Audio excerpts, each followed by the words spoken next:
So the idea actually is solid and experimentally verified, because what happened to me, the reason that I eventually thought of it, 1985, is that 1982, it was no longer a theoretical thing. It's no longer a paradox. It was a fact. In 1982, Alan Aspect in Paris and his collaborators discovered experimentally that yes, if two objects do correlate, then they can separate and we still find that they are able to communicate instantly.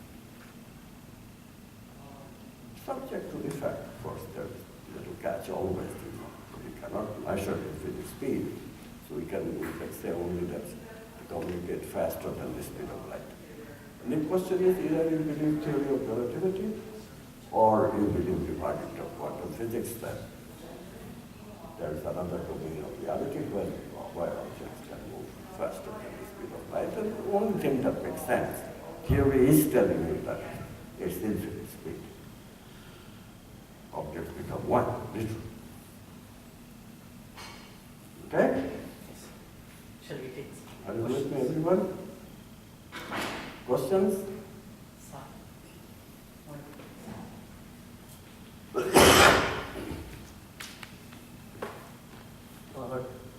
Hello, everybody. I'd like to thank personally Dr. Amit Goswami for coming all the way here and giving a wonderful talk. Truly, this is a moment to cherish in our lives, as such a renowned scientist is coming into our lives today and giving a wonderful talk. So please, can you give one round of applause for such a scientist coming here. What I would like to say before we close up is the significance of such a topic of what he just said. Quantum physics basically gives us a combination of the religion and scientific realm. As previous decades, there's always been a gap between these two realms, but quantum physics allows us to branch the differences and put them together as one. As quantum particles allow us, by quantum particles we are one.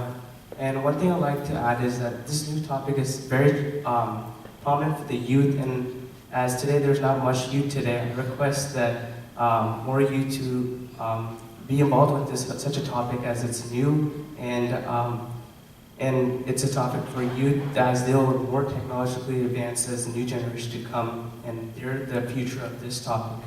And one thing I'd like to add for closing is that by quantum particles, we are one. The universe is the only thing one, and there's no such thing as I in this universe. Only the universe is the one. And one thing we should take away from this event is that we are one, and by quantum particles, we are one, and there's equality in this universe. And one thing is that in this December, we are hosting a bigger scale of this event, and where Dr. Amit Goswami will be coming back, and I ask for all of you guys to attend and ask more of your friends and her to come for the December event. Thank you. I couldn't hear you very well because you know how microphones work.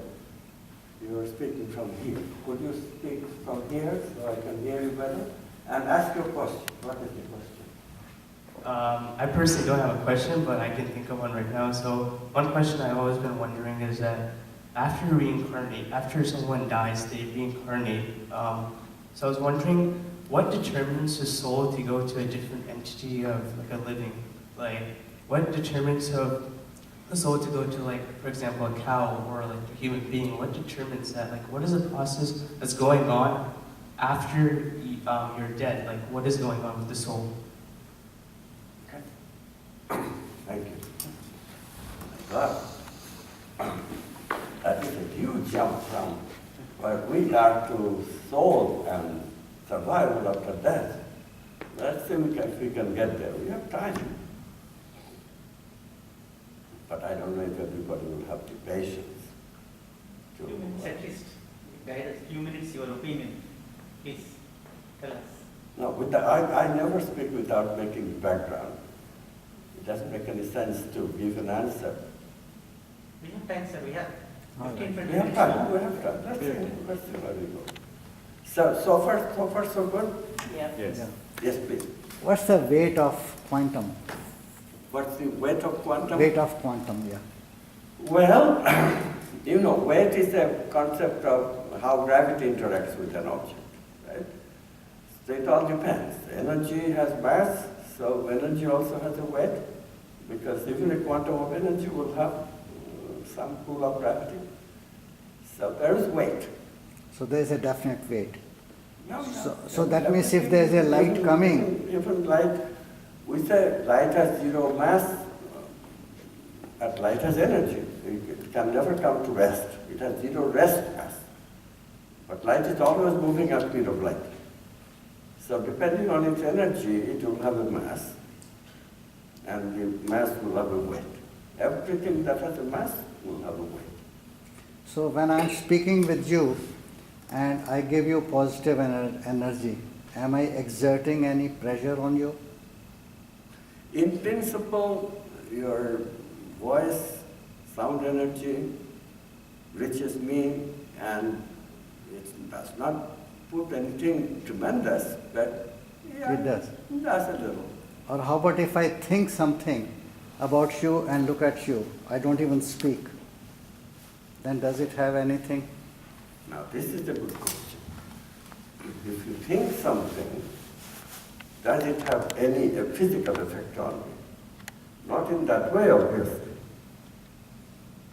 Right? Not in that way. This is something else that we have to get at. Is thinking and physical, they also belong to different realms of reality. These are deep belief systems that people have, that there is only one reality, this universe, space and time. Okay? And intuitively, we people, we have thoughts, feelings, intuitions. We even have a self, subject. Not all of us think of it though, but still, some of us do. And obviously, we don't feel that everything is matter philosophy describes us properly. But the problem with feeling that way and living in a society where these big PhDs and Nobel Prize winners say that everything is matter, problem is that we are not courageous enough to speak out. That look, it may not be this way. Like if I am an energy healer and the object is sitting away and I just focus on the object, some of the troubles, like the person has some growth, tumor, and I focus and then the tumor goes away or gets reduced physically. Could we do it as the first question, and then if we did, what's the implication of it? These are good questions. And these questions are what actually making the new worldview very, very relevant.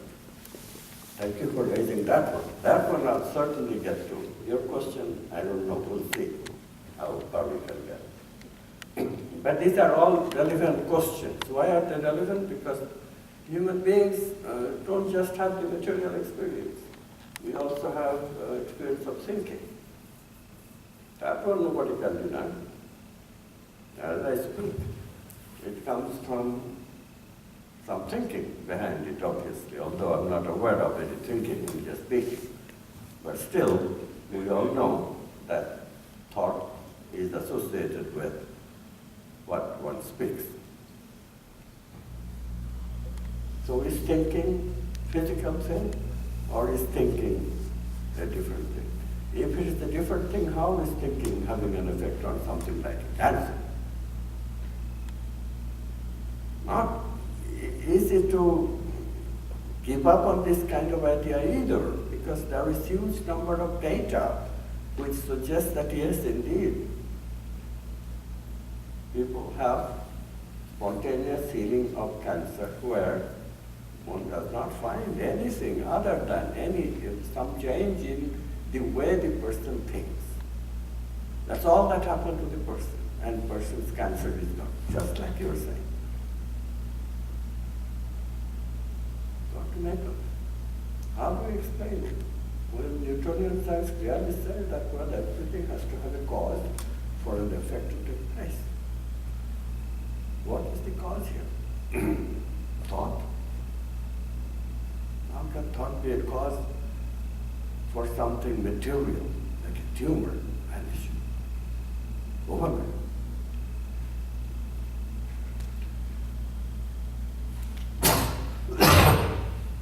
But truly, the difficulty of scientists is not here, is not at the vanishing of cancer. Because scientists know very well that nobody is going to convince of a worldview change by citing the case of vanishing tumor because somebody thought about something differently. The reason is that there are so many variables that can always create a cloud of confusion. And scientists are very good at it. But this is the way to change the world. To take the basic case of quantum physics, just the basics. This cannot be debated, you see. What I said up till now cannot be debated because it's just experimental fact suggested by a theory. This is the way science proceeds. Always has, from the beginning, 400 years ago, since the days of Copernicus and Galileo. You predict, you verify, and then you accept. Why aren't scientists accepting this fact? That there is a different domain of reality where quantum potentiality resides. We call it domain of potentiality. And in that domain, communication is instantaneous. And what that means is that domain is one thing. Only question that remains is, what is this one thing? What is this one thing? That is still a good question. Is this one thing a force, a field? That physicists like to use. Meaning is about the same. Field is potential force.